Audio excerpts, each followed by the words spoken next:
as we punish ourselves by sitting in places where negative things are being undertaken, under the auspices, under the false pretext that we have to do these things. As we sit in negative company and feel that we're not being valued. We hear these words on social media, know your worth, know your true value. It prompted the conversation in my mind. We should be looking to sit where we're valued. No, we would always want the best bargain for whatever we have. Why would that be any less regarding our own selves about where we should sit? And so I was speaking to a Gursikh today. And I said, where is it that we should understand that we're truly valued? And he said to me, one of the Gursikhs, his name's Lovepreet Singh, and he said, Singh, you're talking about where you're valued, but do we even know our own value? We say things like, I want to sit where I'm valued. Okay, do you know your value? Who are you? If we don't even know who we are, ourselves, how can we judge appropriately whether we're being valued in the company that we keep? Guru Pyari Sad Sangat Ji, we think that we're not valued because our ego is not being polished in the company that we keep. That does not mean we're being that doesn't mean we're being undervalued. Equally, we sit in the company of those that give us loads of pump and they inflate our ego and they serve us with nindya. Even then, whilst we might feel $1 million, excuse the pun, there may be no value in how we're being treated because we don't even know who we are when we undertake this worldly exercise of looking at our value. But what does Maharaj say about our value? But who are we really? Maharaj says, look inside as you undertake that journey. Be man tu jot saroop hai apna mool pachan. So when we think about where we should be sitting to get value, we need to be sitting before one that can look past this exterior. Even though we can't, we look in the mirror and only recognize our own face. If we can't see beyond our own face because of the cause that has been lacking in our own jivan, how can we sit in the company of another person who can only see my face and expect them to have that value of my heart? So it got me thinking, so long as we are looking outwardly for a perfect friend in this world, or a lover in this world, or a boyfriend or a girlfriend in this world, these relationships that keep on bringing us tragedy, and yet we still keep going back for more. So long as we're looking to a flawed person with an imperfect eyesight to look upon us perfectly, we're setting us up for failure, right? Because the people that should be truly judging our character are the ones that know who should know our true value, who should know who we really are inside. I'm going to say that again. Insofar as we're looking into the world, which has an imperfect lens, and we're asking that world to look upon us perfectly and know our true value inside. Insofar as we're looking at an imperfect solution for a perfect way to view us, we're always going to come up short. Sad Sangat Ji, a true friend should be that one that celebrates you moving forward.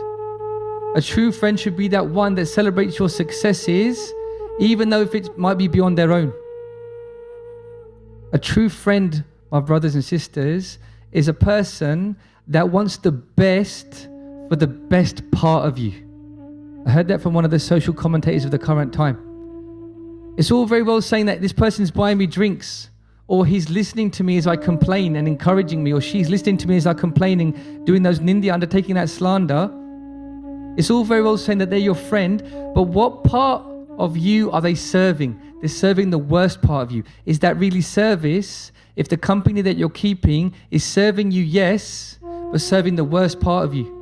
Here from this Pankti, Maharaj says this Sajan Band, the second type of friend is that one that even if you don't have love for them,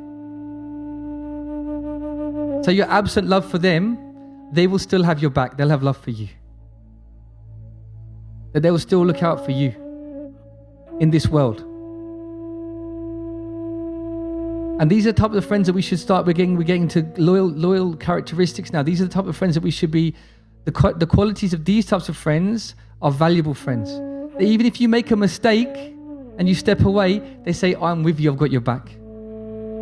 This is a form of loyalty that we don't speak about perhaps nearly as much as we should. That one that even if you don't like them because you're making a mistake or making progress in either way, that they will still have love for you. And then we have the highest type of friend, Sajan Banda Sumitara.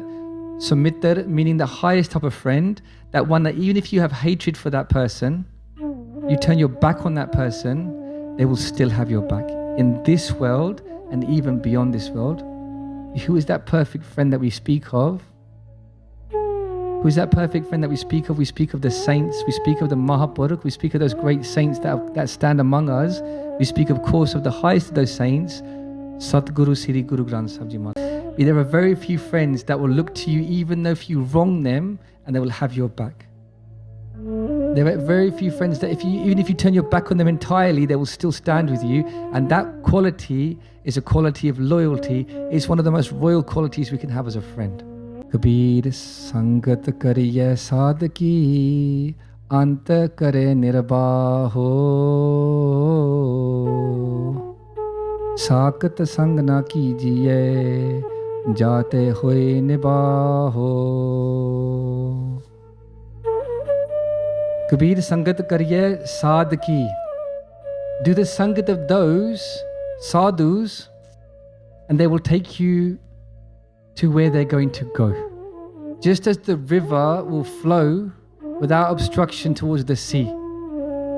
Just as the river flows without obstruction towards the sea, says Guru Nanak Dev Ji Maharaj, sit in the company of the Sangat. And in this way, just as you jump from the river's edge into that river, the current of that river will take you where it's going to go, which is that ocean of love. Nadiya ate vaha pavehe samunda na janiye. And check this out, Sadh Sangat Ji. Nadiya ate vaha, the streams and the rivers, pave samund, they go into the ocean, not janiye, and there's nothing left of them. There's nothing left of that river. Can you distinguish that river once it has flowed and merged with the sea? What that means is whatever it is that's holding you back, whatever identity it is that you identified yourself with before we went on this journey, seems like just 15 minutes ago, it's a whole hour is gone, nearly. Whatever it is that's holding you back, that becomes nas. It becomes no more. When we jump into that ocean, we can no longer separate us. When we jump into that river and that stream and the company of the Sangat, there's no part of us that is remaining, that is left behind. Can you take a cup back out of the river once you've poured it in? A cup of water that is spilt into the ocean, can you take it back out of that river? Sorry. Just as the ocean, the Sangat cannot be distinguished from God, nor too can you be distinguished from the Sangat if we have the courage to jump in.